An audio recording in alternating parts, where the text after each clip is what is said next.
In this video, I'm gonna explain whether it's possible to change your Roblox display name without waiting for a full 7 days and what options you actually have. Let's get in. First, launch your Roblox app. Now navigate to the More page. Head over to the option Settings. Now click on the option Account Info. Now over here, you're gonna find the option Display Name. Click on that. From here, you are able to change your display name.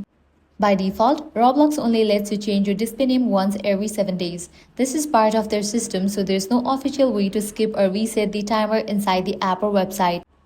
Now here are the few things you can try. While your display name is locked, you can still use your permanent username to log in and share it with friends. If you absolutely need a new display name right away, make a fresh Roblox account.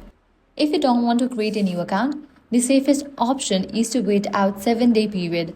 Once it's over, you can change it again in Settings, Account Info.